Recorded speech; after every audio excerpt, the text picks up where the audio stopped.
Hello friends, कैसे हैं सब लोग भाई। उम्मीद करता हूं आप लोगों ने लास्ट सेशन जो फिजिकल केमिस्ट्री का हम लोगों ने डिस्कशन किया था, जिसमें मोल कॉन्सेप्ट, रेडॉक्स और गैस स्टेट के क्वेश्चंस को डिस्कस किया था, उसको आप लोगों ने एंजॉय किया होगा। हम लोगों ने उसके साथ थ्योरी और कॉन्सेप्ट्स को भी कवर किया था। उसी तरह से आज मैं फिर से Vinay Yadav, senior faculty department of chemistry CLC Sikar, आप लोगों के साथ फिर से डिस्कशन करूंगा आज के सेशन में ईयर 2013 और 19 के बीच में जो नेशनल एलिजिबिलिटी एंट्रेंस टेस्ट में पूछे गए क्वेश्चंस हैं। लेकिन हमारे आज के सेशन में हम लोग डिस्कशन करेंगे फिजिकल केमिस्ट्री के केमिकल इक्विलिब्रियम और आयनिक इक्विलिब्रियम की प्रॉब्लम्स को। तो चलिए दोस्तों, हम लोग स्टार्ट करते हैं, शुरू करते हैं। तो कल हम लोगों ने 28 प्रॉब्लम्स को डिस्कस किया था। आज हम लोग 29th प्रॉब्लम को डिस्कस कर रहे हैं। क्या कि भाई जो क्वेश्चन पूछा गया था हम लोगों से केमिकल इक्विलिब्रियम पे कि for the reversible reaction N2 + 3H2 gives 2NH3 plus heat. देखो हीट अगर यहाँ पे दे रखा है उन्होंने, तो that means what, this is exothermic phenomenon.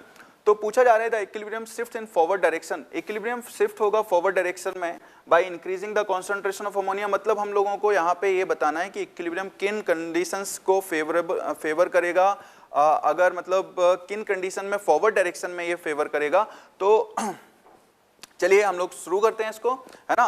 तो by increasing the concentration of ammonia, अगर अमोनिया की कॉन्सेंट्रेशन, बेसिकली ये पूरी प्रॉब्लम ली-चैटलियर प्रिंसिपल पे बेस्ड है और आप लोगों को ली-चैटलियर प्रिंसिपल के बारे में पता होगा कि ली-चैटलियर प्रिंसिपल क्या बोलता है भाई। ली-चैटलियर प्रिंसिपल ये बोलता है कि if you are disturbing the equilibrium then the equilibrium will resist the change and it to restore the new equilibrium condition।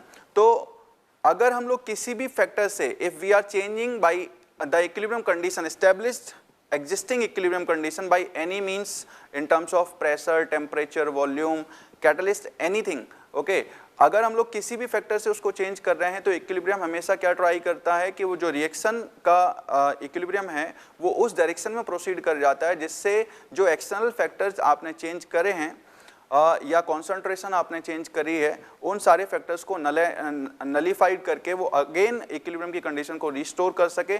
उसके लिए हम लोगों ने एक टर्म डिफाइन करा था, क्या, रिएक्शन कोसेंट Q, कंसंट्रेशन के टर्म्स में इसको QC या QP के टर्म्स में बोलते हैं, और इसको KC इक्विलिब्रियम कांस्टेंट से कंपैरिजन कराते हैं।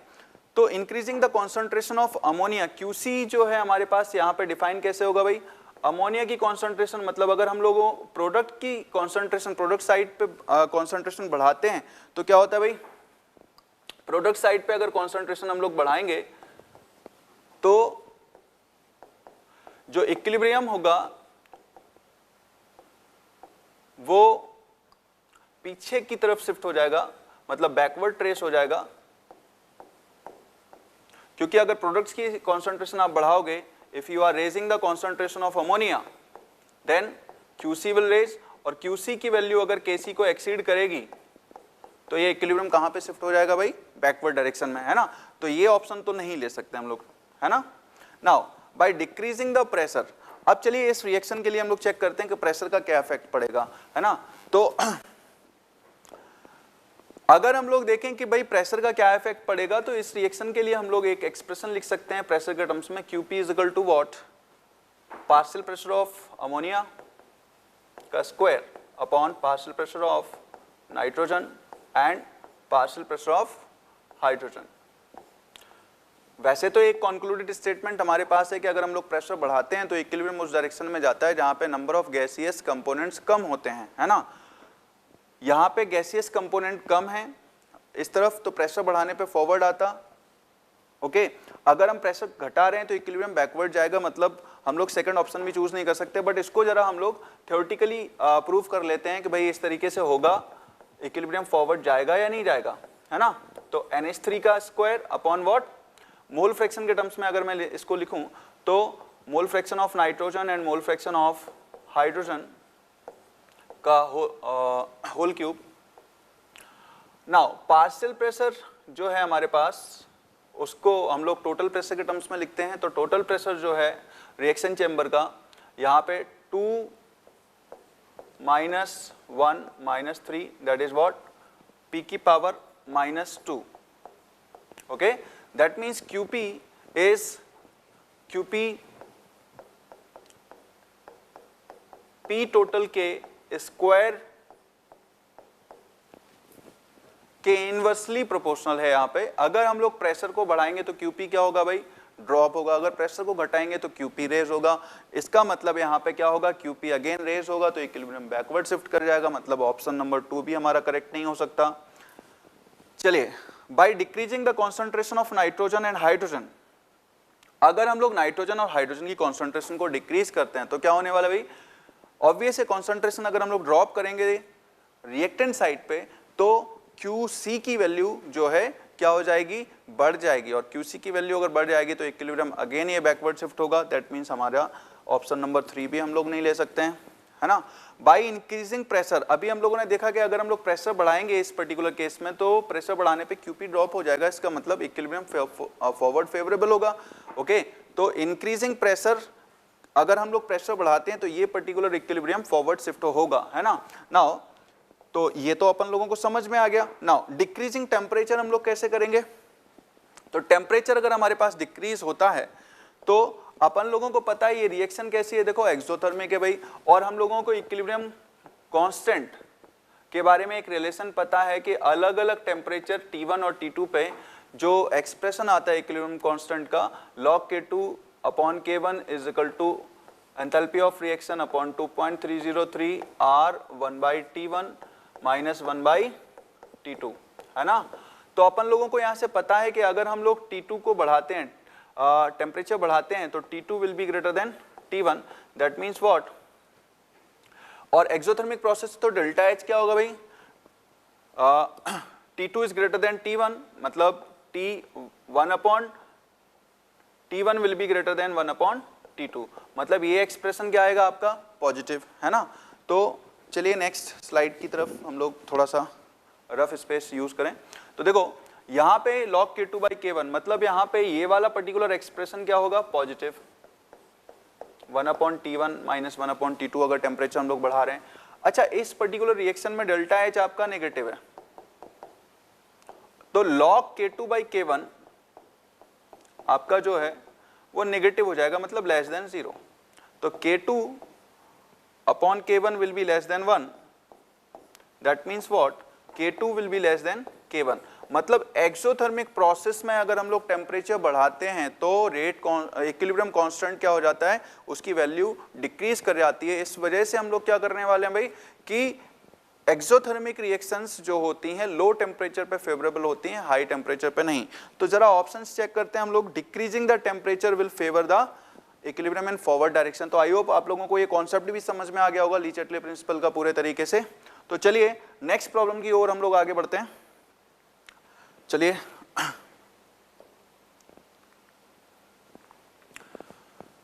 Okay, problem number 30, if the value of an equilibrium constant for a particular reaction is 1.6 into 10 to the power 12, then at equilibrium the system will contain, ठीक है।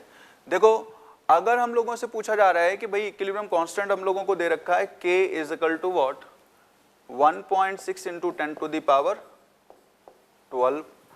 अब जरा ऑप्शंस पढ़ते हैं हम लोग। Similar amounts of reactant and products, similar amounts of reactant and products, ऐसा तो नहीं होगा। अगर आप लोग रिएक्टेंट और प्रोडक्ट की बात करें तो यहाँ पे रिएक्टेंट और प्रोडक्ट के बीच में जो इक्विलिब्रियम होगा वहां पे इक्विलिब्रियम कांस्टेंट की जरा आप लोग वैल्यू को ऑब्जर्व करो। इक्विलिब्रियम कांस्टेंट की जो भी वैल्यू है वो इतनी बड़ी वैल्यू है 10 to the power 12 कि ऑलमोस्ट ये इक्विलिब्रियम वन डायरेक्शनल होगी। ओके, बैकवर्ड में इसके जाने की टेंडेंसी ना के बराबर होगी। तो मतलब सभी रिएक्टेंट्स बचेंगे नहीं, ऐसा नहीं है। फॉरवर्ड डायरेक्शन में होगा तो मोस्टली प्रोडक्ट से ही होंगे। तो अपन लोगों के पास जो आंसर आएगा that will B option number 4 will be the most appropriate answer. चलिए आगे बढ़ते हैं हम लोग। Problem number 31, if the equilibrium constant, हमारे पास जो है N2 plus O2 gives 2NO के लिए एक इक्विलिब्रियम कांस्टेंट दे रखा है। The equilibrium constant for half of N2 plus half of O2।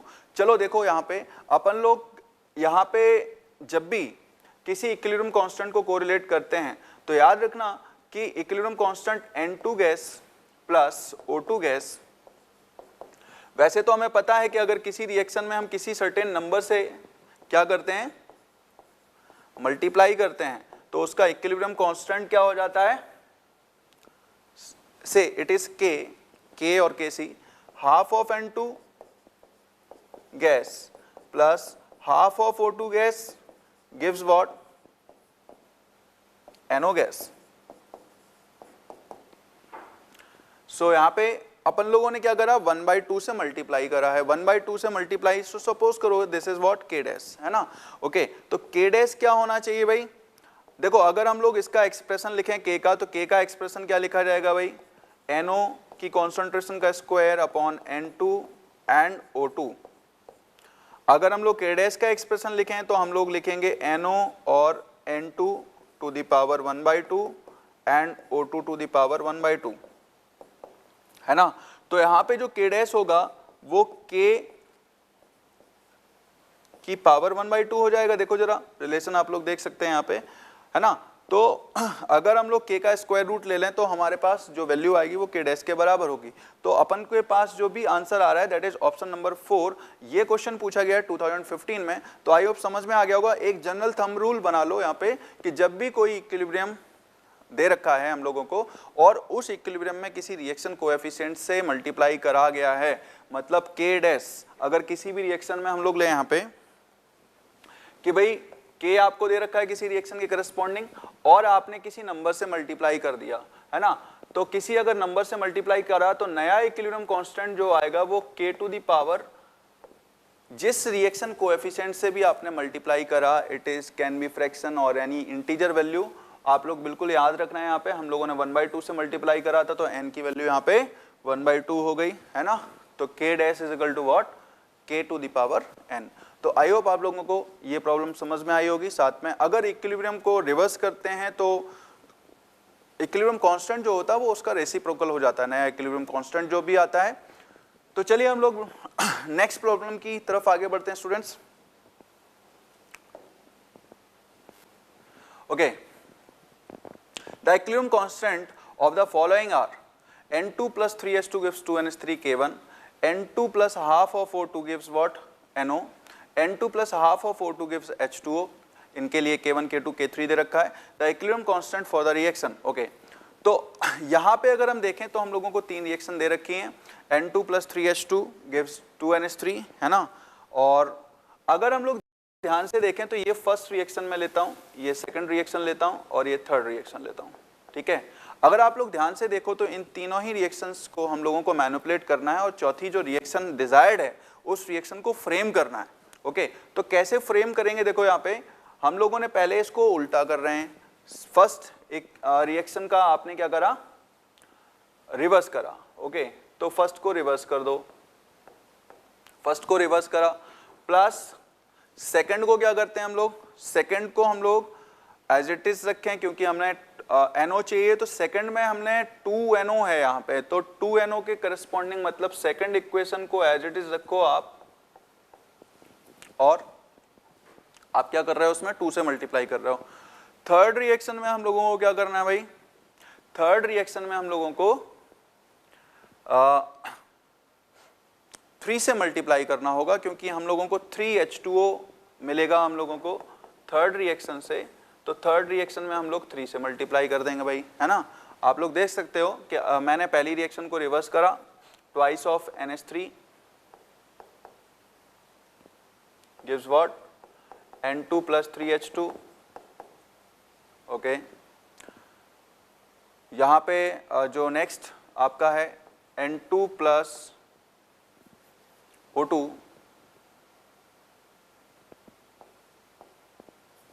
gives what, twice of NO। यहाँ पे मुझे मिसप्रिंट लग रहा है, ये 2NO यहाँ पे होगा और यहाँ पे जो है आपका 1O2 है। ओके, ठीक है, तो यहाँ पे 2NO रहा होगा, तो ऑब्वियस हम लोगों को 2 से मल्टीप्लाई नहीं करना होगा, that is what, twice of NO। और H2 प्लस हाफ O2, इसमें 3 से मल्टीप्लाई करना होगा, 3H2 plus half of 3/2 O2 gives what, 3H2O, है ना। अब देखो जो हम लोगों को इक्वेशन यहां से मिलेगी देखो डिजायर्ड इक्वेशन हम लोगों को क्या मिलेगी भाई, ट्वाइस ऑफ NH3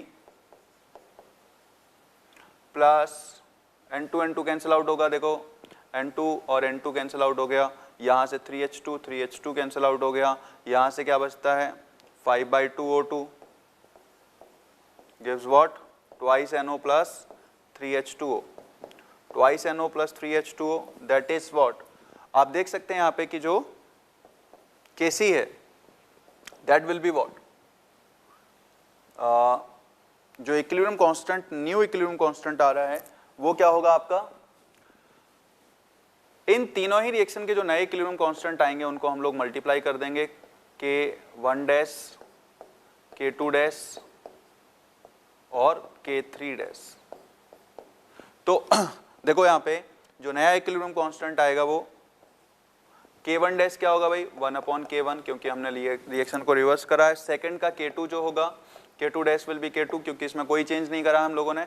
और थर्ड रिएक्शन का जो K3 डैश होगा वो क्या होगा भाई, वो K3 की पावर 3 होगा, है ना। और जब हम लोग रिएक्शंस को एडअप करते हैं, दो रिएक्शंस को अगर हम लोग ऐड करते हैं तो क्या होता है भाई, उनके इक्विलिब्रियम कांस्टेंट मल्टीप्लाई हो जाते हैं। तो अपन लोगों को पता है यहाँ पे इन तीनों ही रिएक्शन को अगर ऐड करेंगे हम लोग तो इनके इक्विलिब्रियम कांस्टेंट जो मल्टीप्लाई होंगे, तो जो Kc आएगा वो क्या आएगा, K1/K1 multiplied by K2 multiplied by K3 का स्क्वायर। ओके, सो अपन के पास जो ऑप्शंस हैं जरा उनको चेक करते हैं। ओके, K2 इंटू K3 का, सॉरी यहाँ पे क्यूब था, ओके 3 से मल्टीप्लाई किया था हम लोगों ने, तो K2 इंटू K3 का होल क्यूब अपॉन K1। सो जरा चेक करते हैं, ऑप्शन नंबर 1 अपन को सेटिस्फाई कर रहा है ये डेफिनेशन को, तो option 1 will be the right answer. Okay, बढ़ते हैं आगे हम लोग, चलिए नेक्स्ट क्वेश्चन की ओर। ओके, ये प्रॉब्लम जो है हम लोगों ने गैसेस स्टेट चैप्टर में भी देखी थी, क्योंकि ये एक मर्ज प्रॉब्लम है गैसेस स्टेट के कॉन्सेप्ट को और जो है केमिकल इक्विलिब्रियम के कॉन्सेप्ट को लेते हुए ये प्रॉब्लम फ्रेम करी गई है। तो जरा इस प्रॉब्लम को एक बार फिर से हम लोग पढ़ते हैं जरा। A 20 litre container at 400 kelvin contains CO2 at pressure 0.4 and excess of SRO strontium oxide जो कि सॉलिड स्टेट में, और उसका वॉल्यूम उन्होंने बोला है कि इसके वॉल्यूम को नेग्लिजिबल लेना है हम लोगों को। The volume of the container is now decreased by moving the movable piston fitted in the container. The maximum volume of the container when the pressure of CO2 attains its maximum value. Okay? तो चलिए हम लोग इस problem को approach करते हैं भाई। कैसे अप्रोच करेंगे, देखो SrCO3 एक इक्विलिब्रियम हम लोगों को लिखा गया वहां पे कि भाई स्ट्रोंशियम ऑक्साइड और CO2 गैस, ये कोई इक्विलिब्रियम मेंटेन है और हम लोगों को एक पिस्टन में कार्बन डाइऑक्साइड और स्ट्रोंशियम ऑक्साइड भरा हुआ है।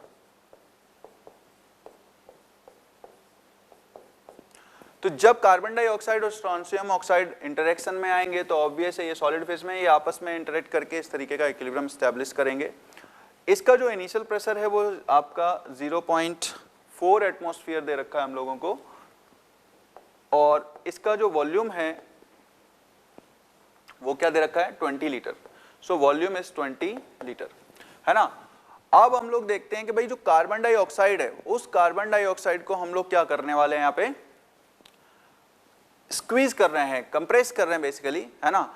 तो यहाँ पे अगर हम देखें तो इसमें जो Kp होगा वो हम लोगों को दे रखा है 1.6। ओके, तो Kp 1.6 अपन लोगों को दे रखा है, जिसकी वैल्यू क्या होगी, partial pressure of CO2 will be what Kp।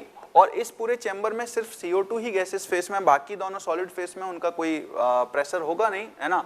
तो और उनका वॉल्यूम भी नेग्लिजिबल है। तो हमारे पास जो भी यहाँ पे प्रेशर होगा वो CO2 की वजह से होगा। तो हमारे पास जो CO2 इक्विलिब्रियम पे मौजूद होगी उसका प्रेशर होना चाहिए 1.6 एटमॉस्फेयर।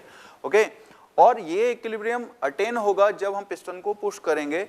ओके, तो सिर्फ CO2 के लिए हम लोग बॉयल्स लॉ अप्लाई कर सकते हैं, क्योंकि इस पूरे प्रोसेस के दौरान आपने टेम्परेचर चेंज नहीं करा है। P1 V1 equal to P2 V2। Okay, P1 आपका 0.4 है 20 लीटर, P2 आपको 1.6 लेना है, और V2, तो V2 क्या होगा भाई, V2 होगा आपका 5 लीटर। ओके, तो चलिए हम लोग फिर नेक्स्ट प्रॉब्लम की तरफ बढ़ते हैं, क्योंकि वॉल्यूम हमें 5 लीटर ऑप्शन नंबर 4 मिल चुका है। तो नेक्स्ट प्रॉब्लम की ओर बढ़ते हैं, problem number 34। Okay, which of the following condition will favour maximum formation of the product in the reaction.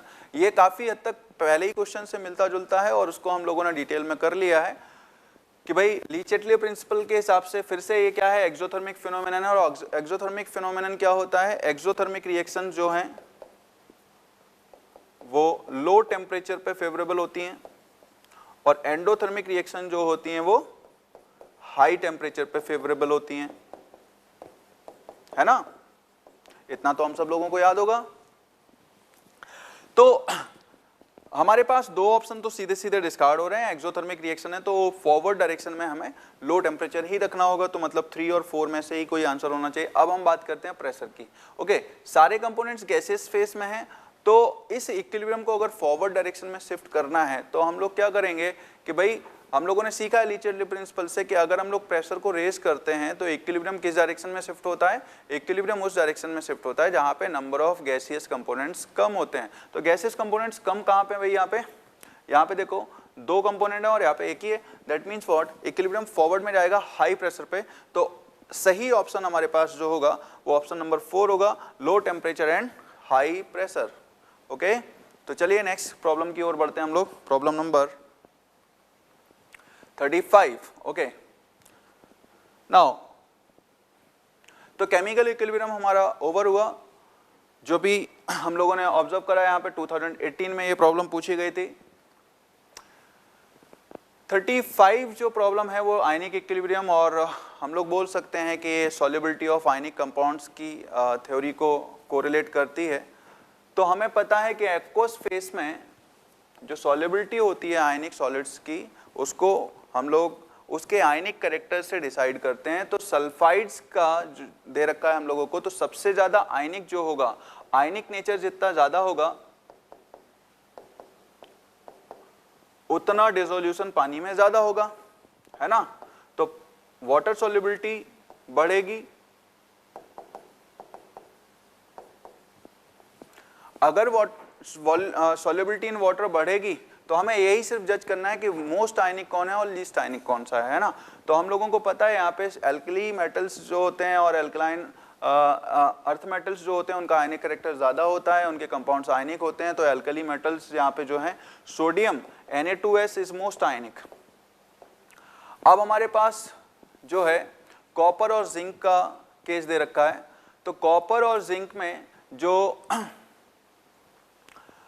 हम लोगों को पता है कि फजांस रूल से हम लोग इसको जस्टिफाई करेंगे कि भाई Z इफेक्टिव जो होगा वो कॉपर का ज़्यादा होगा, और जिंक जो है यहाँ पे उसका आयनिक कैरेक्टर ज़्यादा होता है। तो जिंक का आयनिक कैरेक्टर ज़्यादा होगा तो ZnS, देन हमारे पास कॉपर सल्फाइड, ये सॉल्युबिलिटी का ऑर्डर आएगा, है ना। तो ये problem solubility of ionic compounds, जिसको हम लोग फजांस रूल से भी ट्रीटमेंट देते हैं, तो इसको हम लोगों ने आसानी से समझा। हालांकि ये प्रॉब्लम मेजरली केमिकल बॉन्डिंग वाले पार्ट में जो आयनिक कंपाउंड्स की सॉल्युबिलिटी को डिस्कस करते हैं तब हम लोग इसको डिटेल में डिस्कशन करते हैं। इसमें आयनिक इक्विलिब्रियम का एप्लीकेशन कम था। Basically ionic compounds chemical bonding का कॉम्बिनेशन ज़्यादा था बेसिकली ये। चलिए नेक्स्ट प्रॉब्लम की तरफ आगे बढ़ते हैं हम लोग, problem number 36। Okay, which of the following salt will have the highest pH in water. Okay, तो pH सबसे ज़्यादा हाईएस्ट किसकी होगी वो हम कैसे जज करें भाई। हमारे पास जो सॉल्ट दे रखे हैं KCl, NaCl, Na2CO3 और कॉपर सल्फेट, है ना। KCl और NaCl दोनों का ही सॉल्यूशन न्यूट्रल होगा, क्योंकि दोनों ही सॉल्ट्स हैं किसके, स्ट्रॉन्ग एसिड और स्ट्रॉन्ग बेस से बने हुए सॉल्ट। मतलब HCl और NaOH या KOH के साथ बने हुए सॉल्ट हैं। तो ऐसे सॉल्ट्स जो कि स्ट्रॉन्ग एसिड स्ट्रॉन्ग बेस से मिलके बने होते हैं उनका जो है pH जो होता है न्यूट्रल वाटर के बराबर होता है, मतलब pH 7 ही होगा आपका, तो pH 7 होगा। Na2CO3 जो होता है अल्कलाइन सॉल्यूशन होता है इसका, तो इसका सॉल्यूशन अल्कलाइन होगा, मतलब pH 7 से ज्यादा होगा। ओके, क्योंकि ये सॉल्ट है वीक एसिड और स्ट्रॉन्ग बेस से बना हुआ।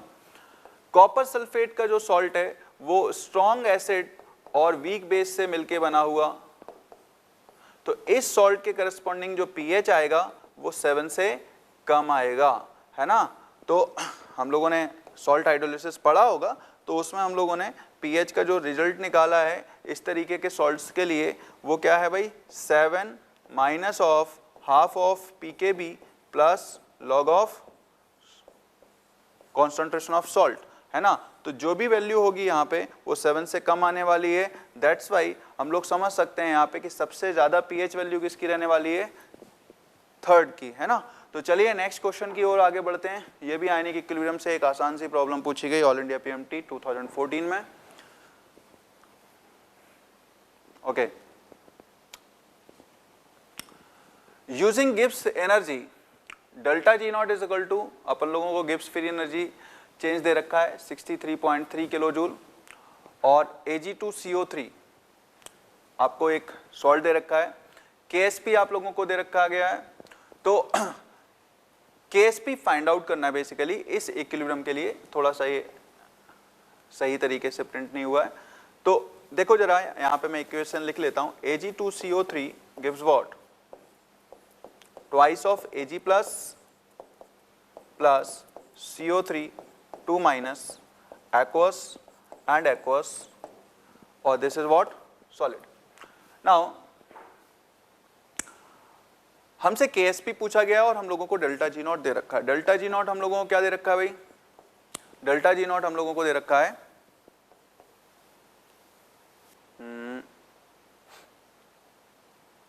63.3 किलो जूल। ओके, अब इस प्रॉब्लम में हम लोगों को KSP पता करना है। तो भाई KSP कैसे पता करें, KSP यहाँ पे क्या होगा भाई, ये एक सॉल्युबिलिटी प्रोडक्ट है, एक तरीके का इक्विलिब्रियम कांस्टेंट ही है ना। तो चलिए इस प्रॉब्लम को अटेम्प्ट करते हैं हम लोग। कैसे अटेम्प्ट करें भाई, okay, see delta G naught के बारे में हम लोग जानते हैं कि डेल्टा जी नॉट जो होता है किसी भी इक्विलिब्रियम के लिए जो हम लोग मेंटेन करते हैं, that is what, minus of RT ln of K equilibrium. That is what, इस इक्विलिब्रियम में जो रेट कांस्टेंट है वो क्या है आपका, KSP। तो minus 2.303 RT log of what, KSP, और this is what delta G not, जो कि आप लोगों को दे रखा है कितना, 63.3 into 10 to the power 3। Okay, now अब इसको सॉल्व करते हैं जरा। log ऑफ KSP हमारे पास कितना आएगा, log ऑफ KSP आएगा 63.3 into 10 to the power 3 upon 2.303 into what 8.314 into temperature हम लोगों को कितना दे रखा है भाई, टेम्परेचर हम लोगों को दे रखा है 25 डिग्री सेंटीग्रेड, मतलब 298 केल्विन अराउंड। तो चलिए इसको सॉल्व करते हैं हम लोग। इसको जरा रफ एस्टिमेशन देख लेते हैं, है ना, क्योंकि ऐसे तो लेंदी कैलकुलेशन जाएगी ये। तो रफली ये कितना आएगा, 8.314 और 63.3। इसकी जरा हम लोग साइड में कैलकुलेशन कर लेते हैं। जो कैलकुलेशन है हमारे पास, मैंने इसको सॉल्व किया, 63.3 into 10 to the power 3 divided by 8.314 और 298, ये जो वैल्यू आई है हमारे पास निकल के वो आ रही है -11.09, है ना। तो log ऑफ KSP जहाँ पे प्रॉब्लम होगी आप लोगों को वो होगी एंटी लॉग देखने में। तो अगर आपको डेटा दे रखा है तो बहुत अच्छा है, नहीं दे रखा है तो हम लोग कैसे करेंगे, KSP is equal to what, 10 to the power minus of 11.09, that is 10 to the power 0.9 into 10 to the power minus 12। Anti log of 0.9 around आएगा 8 के आसपास, है ना, क्योंकि log 2 क्या होता है आपका 0.3010। तो यहाँ पे जो एंटीलॉग लेने के बाद आंसर आएगा हमारे पास वो आएगा 8 into 10 to the power minus 12, that is what KSP is equal to 8 into 10 to the power minus 12। तो बढ़ते हैं आगे हम लोग नेक्स्ट क्वेश्चन की ओर।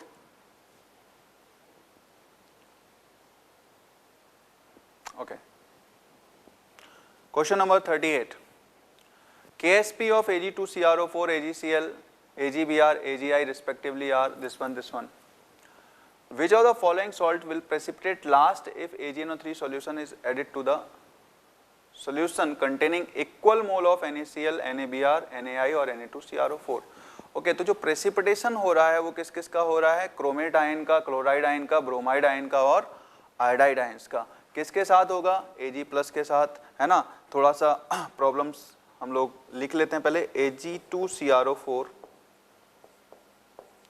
Ag2CrO4 का जो इक्विलिब्रियम होगा that is what twice of Ag+ plus chromate ion CrO4 2 minus, then AgCl will give what Ag+ plus Cl minus. यहाँ पे जो हम लोगों को सिल्वर आयन की कॉन्सेंट्रेशन चाहिए होगी प्रेसिपिटेशन के लिए, वो क्या होगी भाई? प्रेसिपिटेशन का मतलब क्या है? जब सैचुरेशन आ जाए, सैचुरेशन की कंडीशन में जो भी सॉल्युबिलिटीज होंगी उसके अकॉर्डिंगली हम लोग आंसर करेंगे यहाँ पे कि भाई जो क्रोमेट आयन है Ag+ की जो कॉन्सेंट्रेशन होगी वो क्या होगी? KSP अपॉन क्रोमेट आयन की कॉन्सेंट्रेशन का रूट, है ना। रूट क्यों लिया हम लोग जानते हैं जब इसका एक्सप्रेशन लिखेंगे हम लोग। देन Ag+ यहाँ पे AgCl के लिए कितना होगा? KSP अपॉन क्लोराइड आयन की कॉन्सेंट्रेशन। ठीक है भाई, तो बढ़ते हैं आगे। Ag+ और Ag+ आपका जो सेकंड स्टेप का है आपका Ag2CrO4 AgI, है ना। तो जरा सॉल्व करते हैं इसको, इस प्रॉब्लम को। जो डेटा है उसको हम लोग जरा नोट करते हैं एक बार। KSP की वैल्यूज को जरा नोट कर लेते हैं। KSP आपका Ag2CrO4 का क्या दे रखा है? AgCl का, AgBr का और AgI का, है ना। तो KSP वैल्यूज जो दे रखी हैं वो है आपके पास Ag2CrO4 के लिए 10 to the power minus 12, 1.1 into 10 to the power minus 12, 1.8 into 10 to the power minus 10, 5.0 into 10 to the power minus 13 और नेक्स्ट जो है आपका 8.3 into 10 to the power minus 17। तो ये problem solubility of sparingly soluble salt की है और हम लोग प्रेसिपिटेशन का कॉन्सेप्ट जानते ही हैं कि भाई जब सैचुरेशन की कंडीशन आ जाती है तो जो भी स्पेरिंगली सॉल्युबल सॉल्ट होता है वो क्या होता है? प्रेसिपिटेशन उसका चालू हो जाता है ना। तो जरा सॉल्व करते हैं इसको। 8.3 है ना, तो 8.3 इंटू 10 टू द पावर 17, तो हम लोगों को जब सॉल्व करना है इसको तो सिल्वर आयन की कॉन्सेंट्रेशन के करस्पॉन्डिंग सबसे बाद में प्रेसिपिटेशन किसका होगा हमें ये देखना है कि सिल्वर आयन सबसे ज्यादा किसके लिए रिक्वायर्ड होगा। ओके, तो जरा सबसे ज्यादा रिक्वायर्ड सिल्वर आयन किसके लिए होगा? Ag+। किसके लिए रिक्वायर्ड होगा? KSP कहाँ है भाई? KSP इसका है, sorry 1.1 into 10 to the power minus 12। तो 1.1 into 10 to the power minus 12 upon what? Chromate ion की कॉन्सेंट्रेशन की पावर 1/2। ठीक है, सपोज करो हम लोग क्रोमेट आयन की कॉन्सेंट्रेशन, वो कह रहे हैं कि भाई क्रोमेट आयन जो भी सॉल्ट है आपका Na2CrO4, क्रोमेट आयन और क्लोराइड आयन और ब्रोमाइड आयन, इन सभी की कॉन्सेंट्रेशन इक्वल है। तो चलो इक्वल मान लेते हैं हम लोग, let it be 1 molar. Okay, easy to solve, है ना। तो इसको 1 मोलर मान लेते हैं। है ना, तो यहाँ पे क्या आएगा 1.1 इंटू 10⁻12 दैट इज व्हाट का स्क्वायर रूट। अराउंड ये कितना आने वाला है, अराउंड जो है 10⁻12 का square root that is what 1.1 that is 1.05 into 10⁻6। Order ही हम लोग चेक कर लेते हैं डायरेक्ट, ये 10⁻6 के ऑर्डर का होगा, 1 इंटू 10⁻6 के अराउंड हम लोग लिख देते हैं इसको।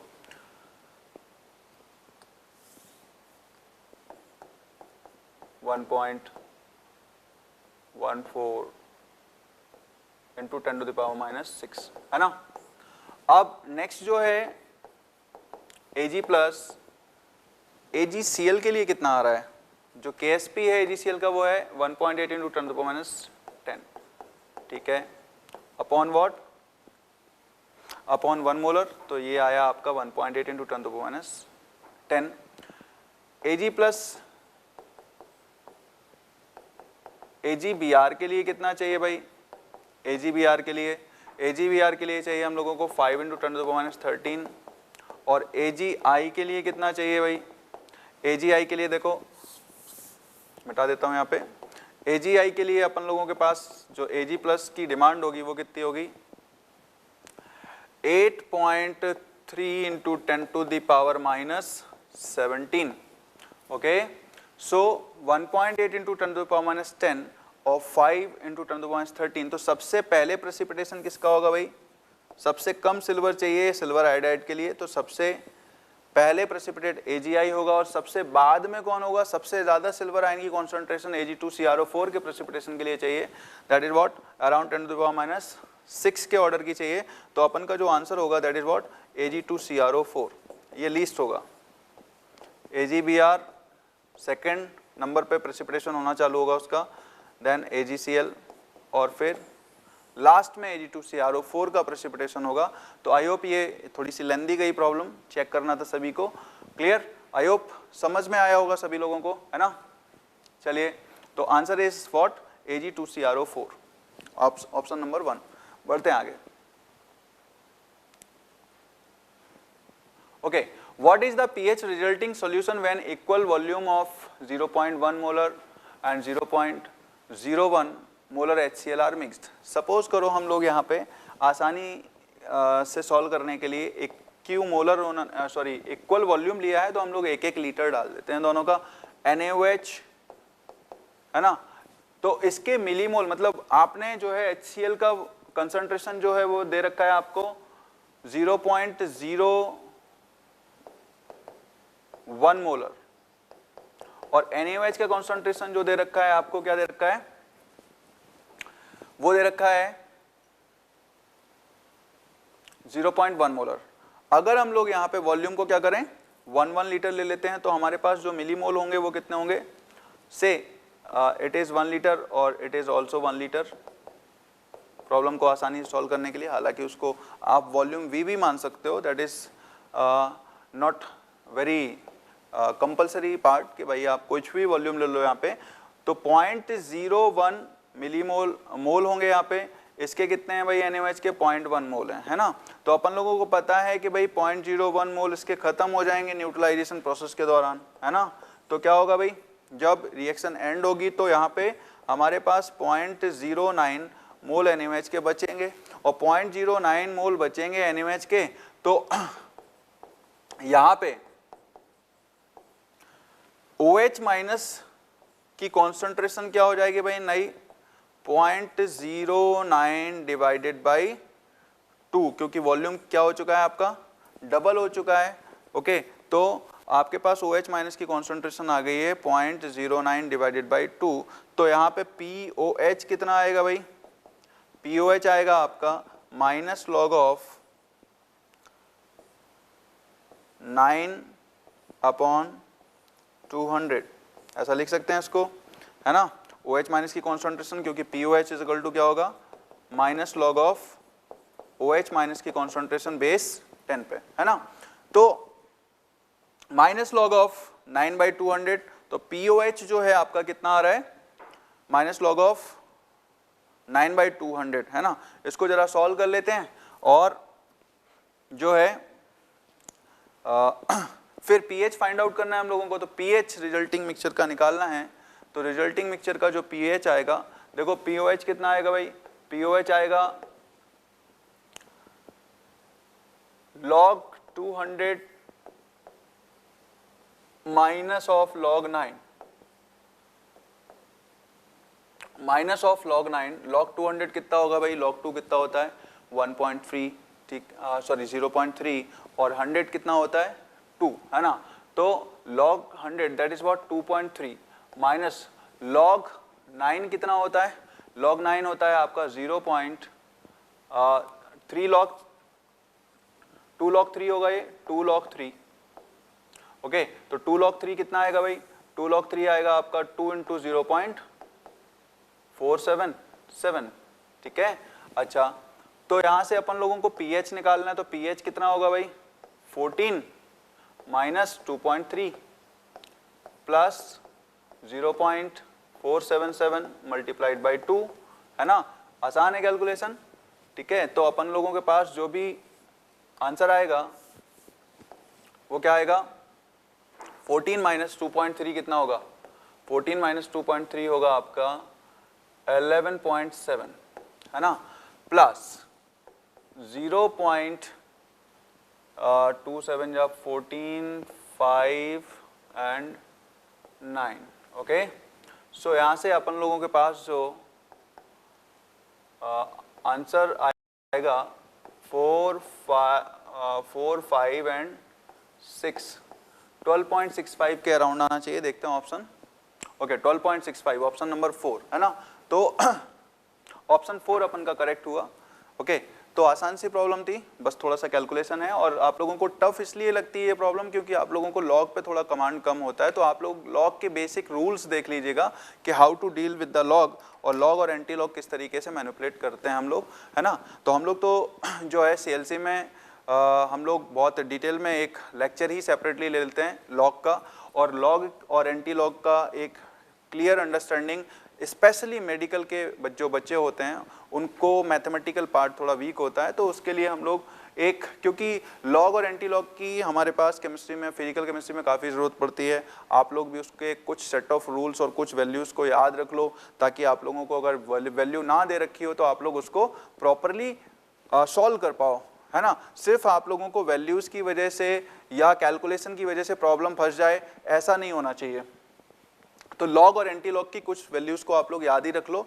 ओके, ज़रूरी नहीं है कि आप लोगों को बेसिक वैल्यूज़ दे रखी हो, आपसे एक्सपेक्ट किया जाता है कि आपको log 2 और log 3 याद हो, है ना। तो हम लोग सीएलसी में यहाँ पे इस तरीके से लॉग और एंटी लॉग बच्चों को पूरा एक लेक्चर के अंदर पूरा उसी पे फोकस करते हैं कि भाई कैसे आप लोगों को अलग अलग तरीके की प्रॉब्लम्स में इसको डील करना है ना। तो चलिए नेक्स्ट, तो चलिए प्रॉब्लम नंबर 40 की ओर आगे बढ़ते हैं। We are given My and Ny3, two nearly insoluble salts, have the same KSP values 6.2 into 10 to the power minus 13 at room temperature. Which statement would be true in regard of My and Ny3?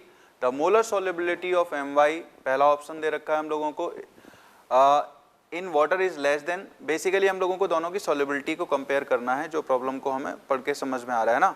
Okay, तो ज़रा इसके options को हम लोग select करते हैं और एक एक करके हम लोग इसको सॉल्व करते हैं। जरा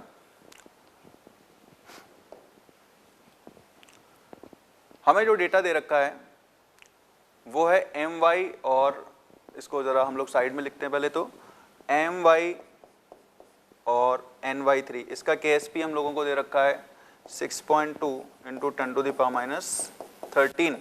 ये दोनों का ही दे रखा है हम लोगों को डेटा। Ny3 के corresponding 6.2 into 10 to the power minus 13, ये भी यही डेटा दे रखा है। कंपैरिजन करना है सॉल्युबिलिटी, तो लेस और मोर ये आइडेंटिफाई करना है। तो जरा इसके एक्सप्रेशन को हम लोग सॉल्व करते हैं। My का जो एक्सप्रेशन आएगा से My gives what M plus Y minus, और यहाँ से हम लोग सॉल्युबिलिटी अगर इसकी S मोल पर लीटर है तो S एंड S, तो KSP is equal to S square होगा, और S क्या आएगा भाई यहाँ पे, रूट KSP, और root KSP that is what आपका 6.2 into 10 to the power minus 13, 6.2 into 10 to the power minus 13, मतलब हम लोग रफली इसको 62 minus 10 to the power minus 14, that is around 8 या 7.9 into 10 to the power minus 7 लिख देते हैं. Okay, now next is what, ny3. ny3 क्या होगा, ny3 देखो n3 plus 3y minus, okay, और इसके लिए भी KSP हम लोगों को same 6.2 into 10 to the power minus 13 दे रखा है. तो जरा इसकी सॉल्युबिलिटी का एक्सप्रेशन देखते हैं हम लोग, 3s. Okay, now KSP will be what, 3 to the power 3 and s to the power 4. Okay, 3s to the power 3 and s, तो यहाँ से क्या आ जाएगा अपना 3 to the power 3 and s to the power 4. तो यहाँ से s क्या आ गया, s आएगा क्या, s आता है अपने पास KSP upon 27 to the power 1/4. Okay, जरा इसको सॉल्व करते हैं हम लोग. 6.2 into 10 to the power minus 13 divided by 27 to the power 1/4. और अगर हम लोग इसको सॉल्व करेंगे तो करीब इसको हम लोग 62 into 10 to the power minus 14 ले लेते हैं,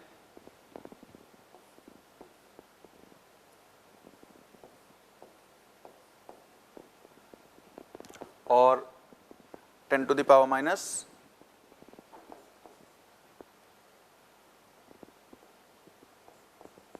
14 टू द पावर 1/4, है ना. इसको जरा रफली सॉल्व करेंगे तो क्या आएगा हमारे पास, देखो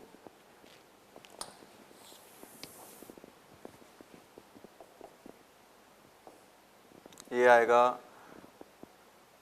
रफली 2.9 के अराउंड. इसको एक काम करते हैं हम लोग, इसको 24 नॉट 2.9 दैट इज 2.3. इसको जरा मैंने सॉल्व किया है, इसका जो डेटा है इसको सॉल्व करने पे हमारे पास 2.3 या 2.29 बेसिकली आता है. तो 2.9 या 2. इसको मैंने 230 लिख दिया और 10 टू द पावर माइनस 16 कर दिया टू द पावर 1/4, ताकि ये 4 से कैंसिल आउट हो जाए. 230 का स्क्वायर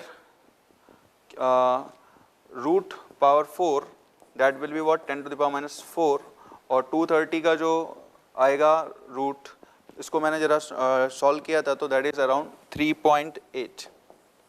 ओके, सो 3.8 अपने पास जो है आंसर आया. इसको हमने सॉल्व करा तो 3.8 into 10 to the power minus 4. आप लोग देख सकते हो यहाँ पे कि इसकी सॉल्युबिलिटी है 10 टू द पावर माइनस 7 और इसकी सॉल्युबिलिटी है 10 to the power minus 4. Okay, तो विच इज मोर सॉल्युबल, मतलब जो हमारे पास ny3 है उसकी सॉल्युबिलिटी ज़्यादा आ रही है मैग्नीट्यूड में, तो my is less soluble, ny3 is more soluble, है ना. ओके, तो ज़रा इसको ऑप्शंस देखते हैं हम लोग. ऑप्शन नंबर 1 बोला जा रहा है कि the molar solubility of my in water is less, okay, then that of ny3. Okay, ये करेक्ट है. और the molar solubility the salt my3 and my and ny3, मतलब फर्स्ट ऑप्शन होना चाहिए इसका करेक्ट. ओके, तो option number 1 my will be less soluble. Okay, this one will be the right answer. दूसरे options पे भी जरा हम लोग विचार कर लेते हैं, है ना. तो ऑप्शन नंबर जो 2 दे रखा है हम लोगों को, ऑप्शन नंबर 2 दे रखा है the salts my and ny3 are more soluble in 0.5 molar ky then in pure water. तो अगर ky की प्रेजेंस में हम लोग दोनों ही स्पेरिंगली सॉल्युबल सॉल्ट्स की बात करेंगे तो इनकी सॉल्युबिलिटी कॉमन आयन इफेक्ट की वजह से घटने वाली है, ना कि बढ़ेगी, है ना. तो ये ऑप्शन तो नहीं हो सकता। The addition of salt of KY to the solution of MY and NY3 will have no effect on their solubility, ये बात भी फिर से गलत है। अगर हम लोग KY को डालेंगे तो ऑब्वियस है Y माइनस आयंस जो है कॉमन आयन है और उसकी वजह से ये इक्विलिब्रियम अफेक्ट होगा ही होगा, है ना। The molar solubilities of MY and NY3 are identical, ये तो हम लोगों ने देखा, अभी सॉल्युबिलिटी आइडेंटिकल नहीं होगी। सो ऑप्शन तो हम लोग पहले भी चेक कर चुके हैं। तो चलिए नेक्स्ट क्वेश्चन की ओर आगे बढ़ते हैं हम लोग। Question number 41, the solubility of AgCl with solubility product 1.6 into 10 to the minus 10 in 0.1 molar NaCl solution would be, okay. तो 0.1 मोलर NaCl सॉल्यूशन के लिए हम लोगों को देखना है। ऑलरेडी अगर हम देखें तो यहाँ पे NaCl पहले से ही मौजूद है और AgCl की सॉल्युबिलिटी के बारे में हम लोगों को बात करनी है। तो जो AgCl है वो स्पेरिंगली सॉल्युबल सॉल्ट है, तो ऑब्वियस है Ag प्लस और Cl minus, aqueous and aqueous, okay. तो यहाँ पे क्या आएगा, KSP अपन लोगों को दे रखा है 1.6 into 10 to the power minus 10, okay. Now यहाँ पे S और S, ये अगर सपोज करो सॉल्युबिलिटी S मोल पर लीटर है, लेकिन यहाँ पे सॉल्यूशन में ऑलरेडी NaCl की मौजूदगी है, तो NaCl से भी क्लोराइड आयन जनरेट होंगे, तो Na प्लस और Cl माइनस, सपोज करो इसकी कॉन्सेंट्रेशन C है, तो ये सॉल्युबिलिटी जो क्लोराइड आयन की कॉन्सेंट्रेशन होगी that will B C and chloride ion from AgCl is S, so overall concentration हम लोग क्या लिखने वाले हैं, S प्लस C, ओके। तो बेसिकली जो सॉल्युबिलिटी होगी या जो इक्विलिब्रियम एस्टेब्लिश होगा AgCl का वाटर के अंदर, वो दोनों ही सॉल्ट्स के करस्पॉन्डिंग होगा। तो यहाँ पे Cl माइनस की जो कॉन्सेंट्रेशन है, Cl minus is what, S plus C, okay. तो S plus C chloride ion की कॉन्सेंट्रेशन हो गई। तो सॉल्युबिलिटी हमें S पूछा गया है, तो हम लोग अप्लाई करते हैं क्या, चलिए कैलकुलेट करते हैं इसको। KSP is equal to what, KSP will be S into what, S plus C। S आपको पता करना है और कॉमन आयन इफेक्ट की वजह से क्लोराइड आयन की कॉन्सेंट्रेशन कितनी है भाई, S plus 0.1, ओके। और KSP कितना है, KSP is 1.6 into 10 to the power minus 10, okay. Now अगर हम लोग इसको जो है S को इग्नोर कर देंगे, तो S इग्नोर होने के बाद क्या होगा, S will be what, 1.6 into 10 to the power minus 10 divided by what, 0.1, okay. तो हम लोग इसको सॉल्व करेंगे तो हमारे पास जो आंसर आता है that is what, 1.6 into 10 to the power minus 9, okay. जरा चेक करते हैं कोई option, 1.6 into 10 to the power minus 9, option number 1, okay. तो हमारे पास जो ऑप्शन 1 है, ओके, तो this is the right answer. चलिए आगे नेक्स्ट क्वेश्चन की ओर बढ़ते हैं हम लोग। Question number 42, question number 42, the percentage of pyridine। तो अभी हम लोगों को नेक्स्ट जो लास्ट प्रॉब्लम थी वो सॉल्युबिलिटी के कॉन्सेप्ट पे बेस्ड थी और उसमें कॉमन आयन इफेक्ट का एक अच्छा एप्लीकेशन कराया गया था और इस तरीके की बेसिक प्रॉब्लम पूछ ली जाती है ना। नेक्स्ट प्रॉब्लम की तरफ हम लोग बढ़ते हैं। The percentage of pyridine that forms pyridinium ion in 0.1 molar aqueous pyridine solution, okay। pyridine क्या होता है भाई, हम लोग जानते हैं एक माइल्ड बेस होता है। तो see, this is your pyridine plus percentage of pyridine, pyridinium ion water के साथ एक्वस सॉल्यूशन में ये क्या होगा, pyridinium आयन के साथ इक्विलिब्रियम एस्टैब्लिश होगा, that will absorb H plus and OH minus. और यहाँ पे हम लोग क्या डिफाइन करने वाले भाई, हम लोग डिफाइन करेंगे Kb, है ना। सो pyridinium आयन बना और OH माइनस बना, है ना। नाउ हमसे पूछा जा रहा है Kb और percentage of pyridine that forms pyridinium ion, मतलब हम लोगों को बेसिकली ये बताना है कि कितना डिसोसिएशन हुआ है ना। तो अपन लोग क्या करते हैं भाई, T इज इक्वल टू 0 पे सपोज C0 कॉन्सेंट्रेशन, जब इक्विलिब्रियम की कंडीशन एस्टेब्लिश होगी तो C0 minus C0 alpha will give what, C0 alpha and C0 alpha, है ना। तो अगर हम देखें यहाँ पे तो KB क्या होगा, KB is equal to C not alpha into C not alpha upon C not 1 minus alpha. C not cancel out हो गया, यहां से आता है C not alpha square upon 1 minus alpha. अब देखो यहाँ पे हम लोगों को KB की जो वैल्यू दे रखी है, KB की वैल्यू 10⁻⁹ के ऑर्डर की है। ऑब्वियस है यहाँ पे जो डिसोसिएशन होगा वो बहुत कम रहा होगा, इसीलिए हम लोग 1 माइनस अल्फा को इग्नोर करके 1 लिख देते हैं ना। तो यहां से क्या आएगा भाई, alpha will be what, alpha will be KB upon C not का square root. Okay, now KB कितना है अपने पास, KB जरा चेक करते हैं हम लोग, 1.7 into 10⁻⁻9। So 1.7 into 10⁻⁻9 divided by what, C naught कितना है, सी नॉट है अपने पास 0.1, दैट इज व्हाट 17 इंटू इसको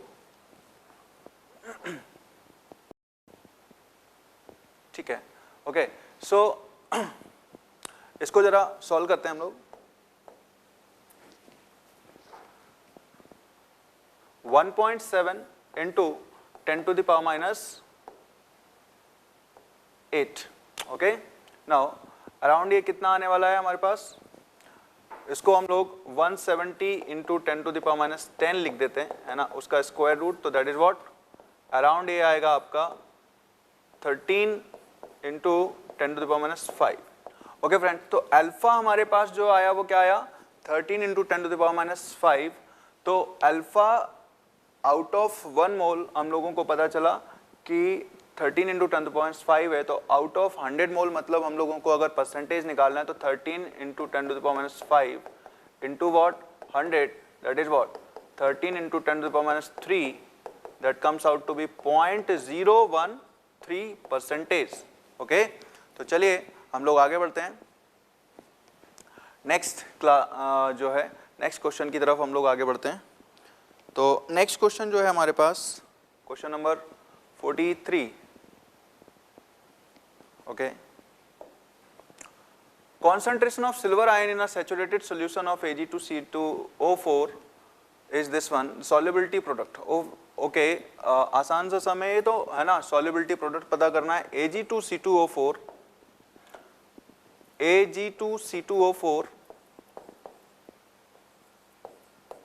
gives what, twice of Ag plus C2O4 2 minus। तो Ag2C2O4 अगर हम देखें यहाँ पे तो हमें KSP दे रखा है सॉल्युबिलिटी दे रखी है हम लोगों को, concentration of silver ion. Okay, तो अगर हम लोग इसके इक्विलिब्रियम को एस्टैब्लिश करेंगे तो 2s and this is what s। Okay, now 2s and s, तो KSP इज इक्वल टू क्या होगा भाई, KSP इज इक्वल टू होगा आपके पास 2 to the power 2 and s की पावर 3। ओके, नाउ हम लोगों को बोला जा रहा है कि भाई जो सिल्वर आयन की कॉन्सेंट्रेशन है, सिल्वर आयन की कॉन्सेंट्रेशन हमारे अकॉर्डिंगली कितनी है भाई, हमारे अकॉर्डिंगली है 2s। ओके, और जो डेटा दे रखा है उसके अकॉर्डिंग क्या है, सिल्वर आयन की concentration 2.2 into 10 to the power -4, that is what, s कितना आया यहाँ से, s निकल आया 1.1 into 10 to the power -4। Okay, mole पर लीटर। नाउ अब हम लोग क्या करेंगे, इसमें हमें KSP पूछा गया, तो KSP कैसे निकालेंगे भाई, KSP देखो यहाँ पे KSP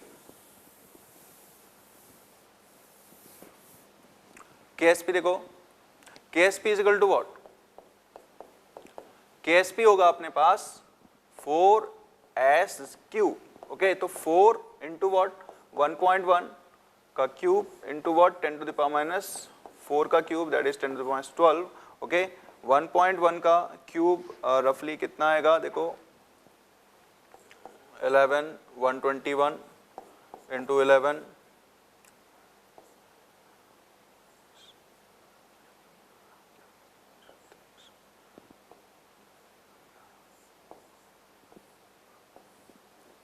1.33 ओके। सो 1.33 हमारे पास जो है 4 इंटू 1.33 और इंटू 10⁻12 ओके। नाउ तो KSP जो आया अपने पास वो कितना आ रहा है, ऑप्शन हमारे पास जो मौजूद हैं वो 4.5 इंटू 10⁻12 ओके।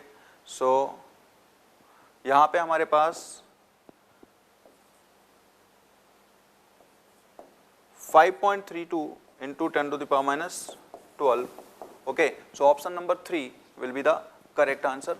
तो इस तरीके से ये आपका solubility of sparingly soluble salt पे एक फिर से एक नई प्रॉब्लम थी ओके। तो हम समझ सकते हैं कि ये वाला सेक्शन पर्टिकुलरली ज़्यादा इंपॉर्टेंट है कि सॉल्युबिलिटी फाइंड आउट करना या KSP वगैरह कैलकुलेट करना, और आसान रहता है, बस थोड़ा सा मैथमेटिक्स आप लोग हैंडल करना सीख लो ओके। बढ़ते हैं आगे नेक्स्ट क्वेश्चन की तरफ।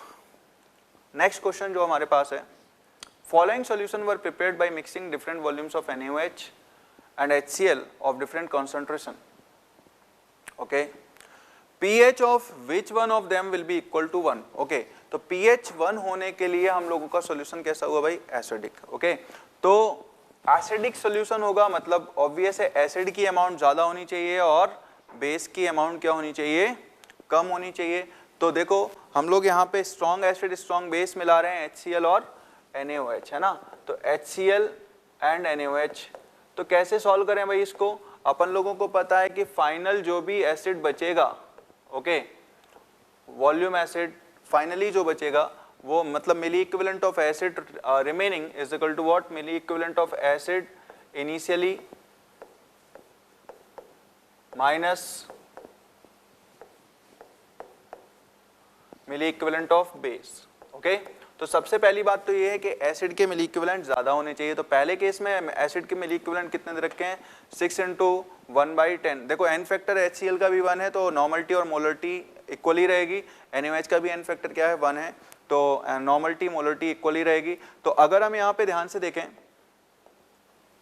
कि भाई 60 ml पहले केस में अगर हम लोग देखें तो यहाँ पे एसिड के जो इक्विवेलेंट हैं वो कितने हैं, 6 मिली इक्विवेलेंट हैं और इसके कितने हैं 4 ओके।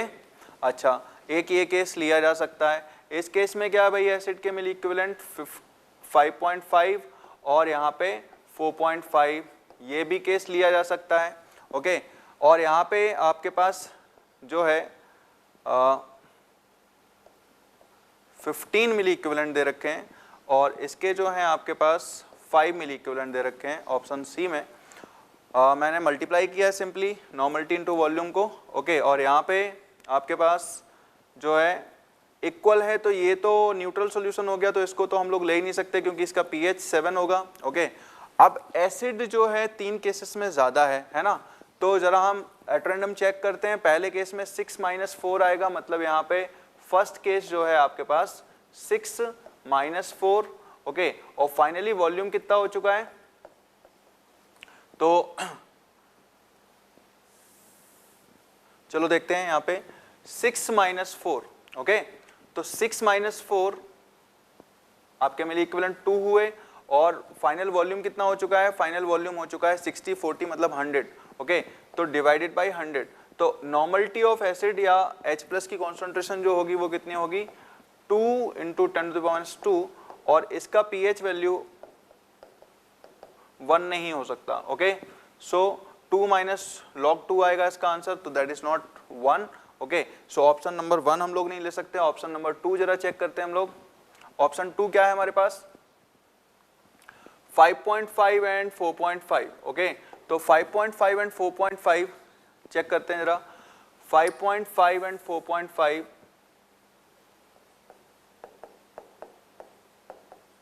ओके, मतलब 1 मिली इक्विवेलेंट बचा और फाइनल वॉल्यूम क्या हो गया अपना 55 45 दैट इज व्हाट 100 ओके। तो 1/100 मतलब 10⁻² ओके। तो pH इसका आएगा 2 ओके। तो pH अगर 2 आएगा तो आंसर तो ये भी नहीं हो सकता। फिर ऑप्शन 3 पे चेक कर लेते हैं जरा हम लोग। ऑप्शन 3 हम लोगों को दे रखा है 15 मिली इक्विवेलेंट और 5 मिली इक्विवेलेंट, तो 15 माइनस 5, चलो भाई देखते हैं, 15 माइनस 5,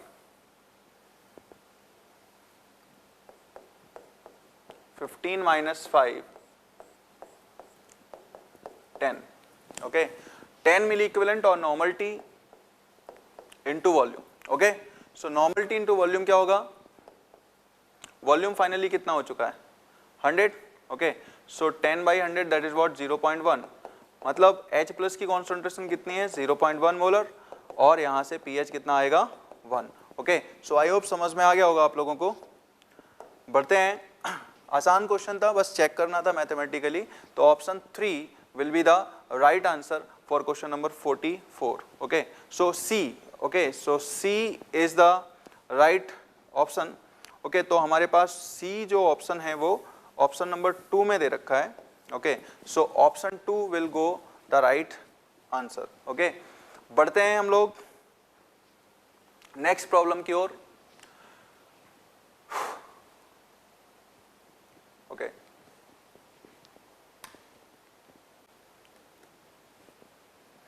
ओके, तो इस प्रॉब्लम में जरा डेटा थोड़ा सा गड़बड़ है, यहाँ पे 2.24 की जगह 2.42 होगा, तो हम लोगों का आंसर आ जाएगा, ओके। तो यहाँ पे मिसप्रिंट हो गया है वो, तो चलिए हम लोग सॉल्व करते हैं इसको। बेरियम सल्फेट की जो सॉल्युबिलिटी है वो दे रखी है अपन लोगों को 2.42 इंटू 10⁻³ ग्राम पर ml। तो सॉल्युबिलिटी हम लोगों को जो दे रखी है बेरियम सल्फेट की वो है 2.42 इंटू 10⁻³ ग्राम पर लीटर, ओके।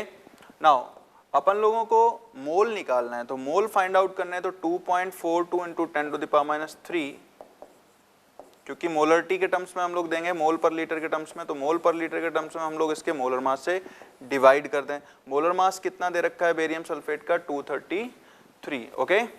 तो मोलर मास हम लोगों ने देखा यहाँ पे, तो 242/233 रफली इसको लिखा इनटू व्हाट 10⁻⁵।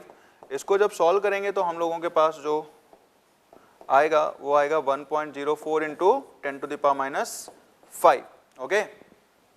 नाउ तो 1.04 इंटू 10⁻⁵ हमारे पास क्या है, सॉल्युबिलिटी है ना।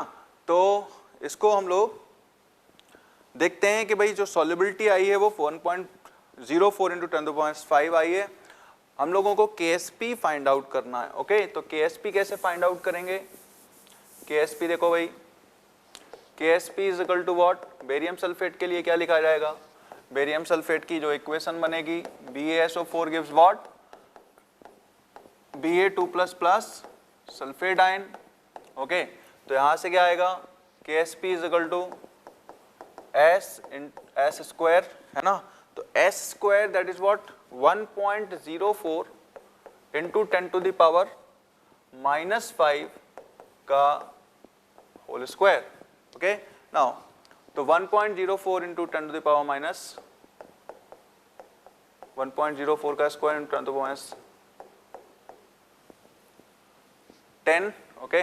सो यहाँ पे 10⁻10, ओके। सो 1.04 अराउंड 1.08 ये वैल्यू आएगी और 10⁻10। So option number 4 should be the correct answer, okay. So next problem की ओर हम लोग आगे बढ़ते हैं। नेक्स्ट प्रॉब्लम हमारे पास है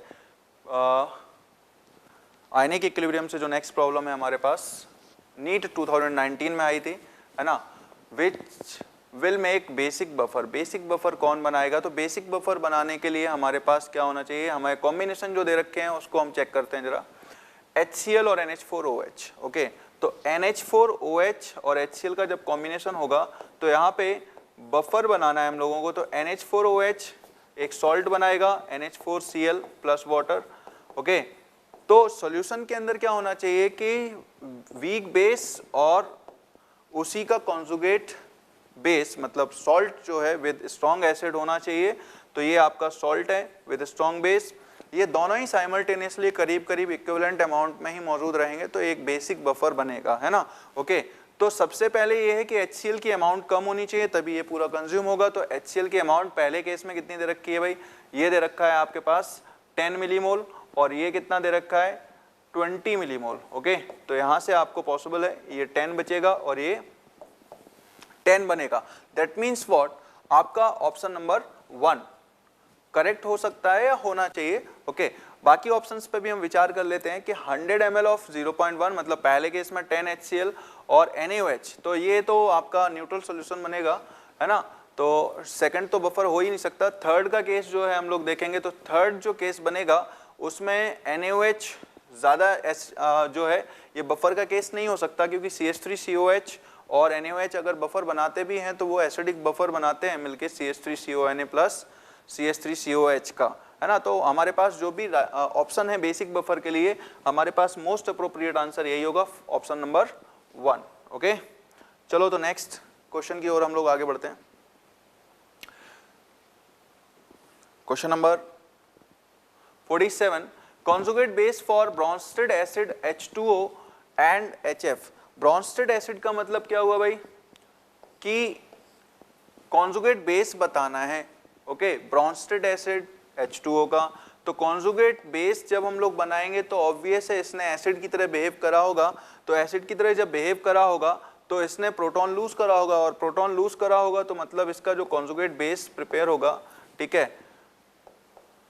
सपोज ये कोई बेस है, इस बेस को इसने अपना प्रोटॉन डोनेट करा है, तो OH माइनस जो है आपका ये एसिड था, तो इसका कॉन्जुगेट बेस क्या बना, OH minus. Okay, similarly HF का भी जो कॉन्जुगेट बेस बनेगा एसिड से वो क्या बनेगा, F माइनस। ओके, सो अपन के पास जो आंसर आ रहा है वो क्या आ रहा है, OH minus and F minus respectively. Okay, so option number 1 will be the correct answer, है ना।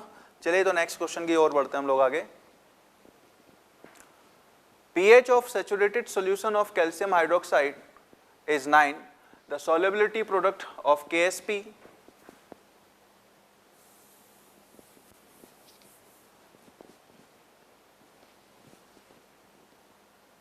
चलिए देखते हैं। pH of saturated solution of calcium hydroxide is 9. The solubility product KSP of calcium hydroxide। देखो कैल्शियम हाइड्रोक्साइड का हम लोगों को KSP पूछा गया है, तो calcium 2 plus plus twice of OH minus, यही इक्विलिब्रियम हम लोग एस्टेब्लिश कराएंगे यहाँ पे। ये सॉल्युबिलिटी अगर इसकी S मानते हैं हम लोग तो S मोल और ये 2S मोल, है ना। ओके, इस तरीके की प्रॉब्लम पीछे हम लोगों ने करी है। तो फिर से एक बार KSP से रिलेटेड प्रॉब्लम आई है, मतलब हम लोग समझ सकते हैं कि स्पेरिंगली सॉल्युबल सॉल्ट जो होते हैं they are very important part of the ionic equilibrium. तो 2S और S, है ना, इसके करस्पॉन्डिंग हम लोग KSP की बात करते हैं। तो KSP देखो यहाँ पे KSP is equal to what,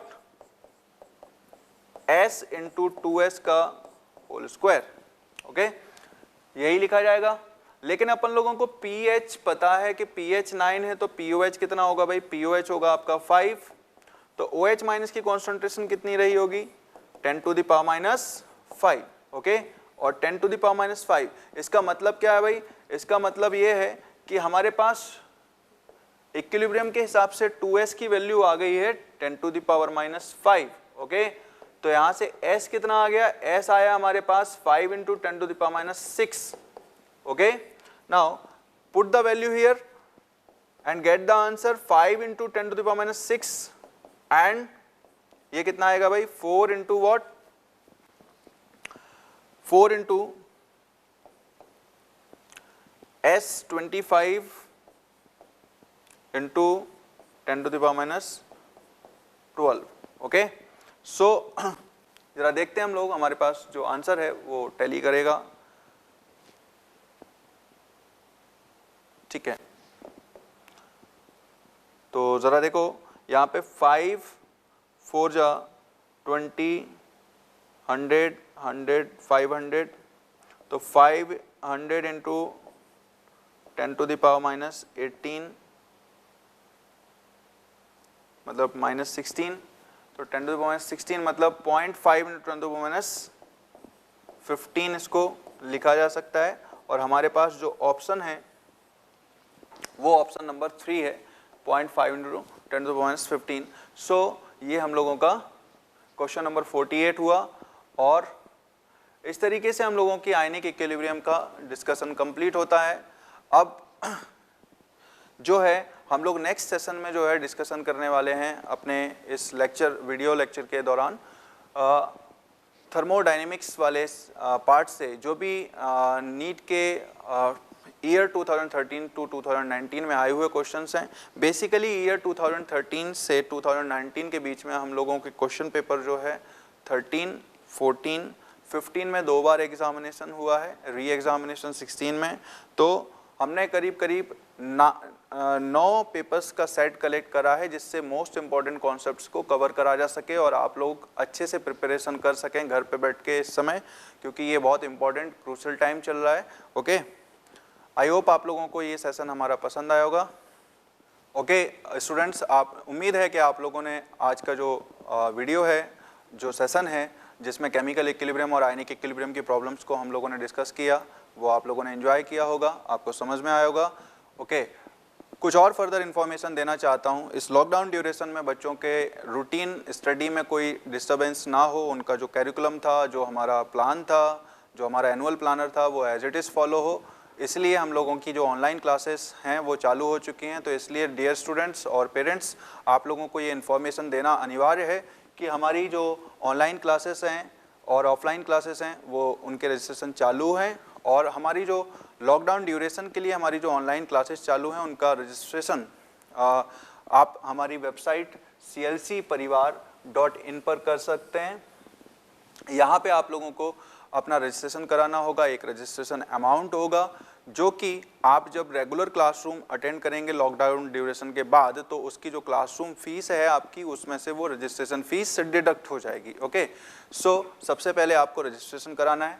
okay, clclive.in पे आप लोगों को बहुत सारी कंटेंट भी, जिसमें हमारी टेस्ट सीरीज़ है बायोकेम DTS, हमारी फिजिक्स DTS, ओके, इसमें हंड्रेड्स ऑफ पेपर्स और उनके सॉल्यूशंस मिलेंगे। आप लोगों को सीनियर फैकल्टीज़ जो है हमारी, उनके कॉन्टैक्ट डिटेल्स भी दे रखी हैं, जिसमें डाउट सेशन जो है, या आपको कोई भी टॉपिक से रिलेटेड प्रॉब्लम आ रही है, कोई डाउट आ रहा है, तो आप उनको डायरेक्ट कॉन्टैक्ट भी कर सकते हैं।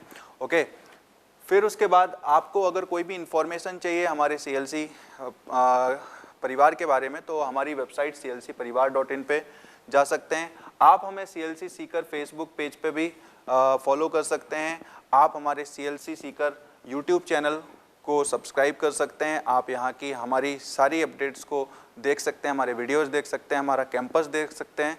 और कैंपस मैं चाहूँगा कि आप सिर्फ ऑनलाइन ही ना देखें, हम लोगों के कैंपस में आप विज़िट करें। आप हिंदुस्तान के किसी भी कोने से हैं, आप एक बार आएँ और सीकर के एनवायरनमेंट को देखें, यहाँ के CLC के एनवायरनमेंट को देखें, ताकि आप लोगों को एक पता चले कि एक्चुअल जो प्रिपरेशन हो सकती है किसी स्टूडेंट की, जो एक्चुअल एनवायरनमेंट चाहिए उसको पढ़ने का, वो हम लोगों का CLC प्रोवाइड करता है। हमारा कैंपस, हमारा कैंप, जो माहौल है पूरा ओवरऑल स्टडी से रिलेटेड ही रहता है। It is totally devoted 24/7 for the students welfare. बच्चे रात में 1 बजे तक हमारे कैंपस के अंदर कैंप में पढ़ते हैं, सुबह से उनकी क्लासेस चालू होती हैं। तो इस तरीके की बहुत सारी इन्फॉर्मेशन है जो आप लोगों के साथ इस छोटे से वीडियो में तो शेयर नहीं करी जा सकती है। तो आप नेक्स्ट सेशन में जहाँ पे भी बच्चे के लिए प्लान कर रहे हैं अपने, आपसे मेरा एक रिक्वेस्ट है कि आप CLC को ज़रूर एक ऑप्शन के तौर पे चूज़ करें और यहाँ पे एक कैंपस विजिट करें। आपने बहुत सारे इंस्टीट्यूशंस को फॉलो करा होगा, आप लोगों ने विजिट करा होगा या करेंगे, लेकिन आप एक बार CLC भी विजिट करें हमारे। ओके, और आपको एक समझ में आएगा कि एक कॉर्पोरेटिव कल्चर क्या होता है और एक फैमिली एनवायरनमेंट क्या होता है, दोनों में डिफरेंस समझ में आएगा। प्लस ये है कि सिर्फ एक टिपिकल स्टडी और एक स्टडी जहाँ पे एक करेक्टर भी साथ में बच्चे का बिल्डअप हो रहा हो, ये बहुत ज़रूरी बात है। और इसलिए क्योंकि एक पेरेंट्स के लिए ये बहुत ज़्यादा इम्पॉर्टेंट है, क्योंकि हम लोगों ने बहुत सारी जद्दोजहद करी लाइफ में, लेकिन कुछ चीज़ें हम छोड़ गए जिससे आज हम खुद ही पैनिक में रहते हैं। तो मैं इस तरीके की रिक्वेस्ट ज़रूर करना चाहूँगा। और फिर हमारे जो फेज़ 1 के रजिस्ट्रेशन हैं वो ओवर हो चुके हैं। जो हमारे नेक्स्ट बैचेस हैं फेज़ 2 के, उनके बैचेस चालू हो रहे हैं 27 अप्रैल से। उनका ऑनलाइन रजिस्ट्रेशन अभी चालू है, क्लासरूम लॉकडाउन के बाद ही चालू होंगे। 27 अप्रैल से जो हमारे बैचेस चालू होंगे उसके लिए जो न्यू कमर हैं 11th स्टैंडर्ड के स्टूडेंट्स, 12th स्टैंडर्ड के स्टूडेंट, टारगेट बैचेस जो है मेडिकल और जेई डिवीज़न के चालू हो रहे हैं। जो बच्चों को लग रहा है कि नहीं उनको नेक्स्ट सेशन में प्रिपरेशन करना है, बोर्ड एग्ज़ाम हो ही चुके हैं, ओके, और उनको प्रिपरेशन करना है, उनके लिए बैचेस चालू हो चुके हैं, दोनों मेडिकल और जेई डिवीज़न के।